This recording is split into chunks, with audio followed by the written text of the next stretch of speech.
express our sincere gratitude for letting us interview you today and for giving us a bit of your time despite your busy schedule, Angeline. It's my pleasure to be here with you today, Anna.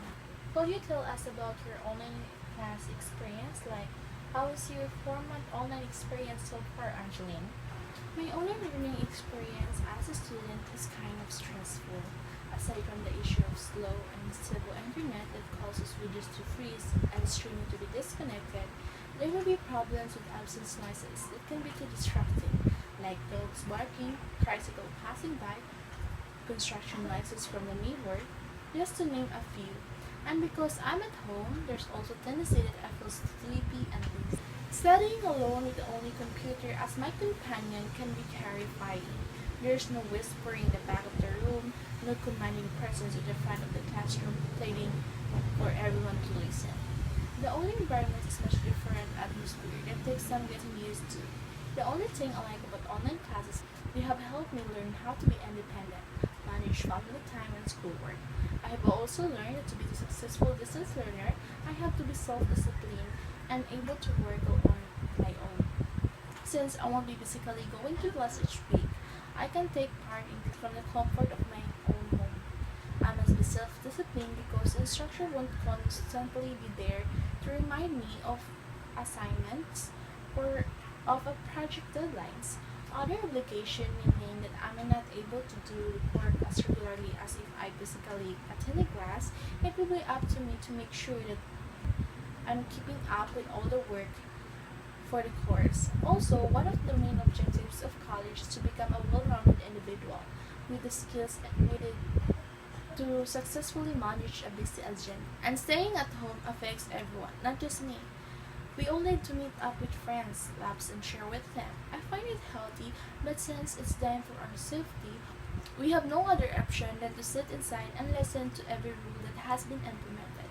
Of course, it's not something that we planned, it just happened and we need to accept it. Yeah, I agree to that. And what is your stand about the synchronous and asynchronous practice in your university? Well, the synchronous and asynchronous practice in our university, there is the benefits of applying this kind of learning system. That is, we as a student have a chance to choose the piece will be in terms of my academics. Unlike online classes, we don't have a choice but to go on with the pace of discussion. Now, I can understand the piece based on how fast or slow I could understand the topic that we'll discuss. The downside of this learning system is that once the professor sends handouts, it's rarely considered discussed, even if there is no discussion at all. It means that the professor can give all the handouts for the whole terms and include all the topics in the examination. Taking up a course that has a lot of complex subjects, it would be hard for me personally. There is a great gap of learning when studying stuff on my own with having someone teaching me face to face. At the same time, it's different when I'm in a classroom. Listening to a professor instead of being at home and listening virtually, it's pretty hard to focus.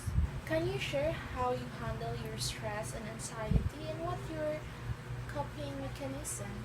We have all felt those situations where negative and unproductive thoughts, stress, and anxiety just won't leave us alone. Copying with anxiety and stress can be hard, but it's not impossible. With a little care, awareness, and self love, I can manage. I handle stress anxiety by these 5 activities have become my go to for stress relief. First, journaling. It helped me through pretty much and also helped me to deal with stress and improve my mental well being. It also helped me through interpersonal conflict, make decisions, and organize my creative pursuits. Second, read a book, because reading can be a beautiful way to turn your mind off for a little while. Third, get your rest and stay hydrated. A proper amount of sleeping and water intake can do wonders for your stress. If you have troubles getting a proper amount of sleep each night, try having a nap. They are not just for kids. Naps can help reset and refresh your mind and make it easier to deal with stressful situations. Lastly, gratitude. It is so important to remember what we are grateful for. Considering getting a journal or dedicating a note on your phone to recording all the things you are grateful for each day. Drawing your mind's attention to all of the things that you are grateful for each day can help me in a better mindset to deal with my stressful situation. That sounds great. Do you have any suggestion for the next semester to improve the online class? My suggestion for next semester to improve the online class: first, start class a bit earlier to give students the opportunity to socialize. Consider create some short pre and post polling question and compare responses. A meaningful a meaningful poll can lead to good discussions and idea sharing. Second, create a workbook or checklist to help students stay on track during class and let them know what they should be documenting. Third, at times, ask students to respond to how they are feeling about what they just learned with images.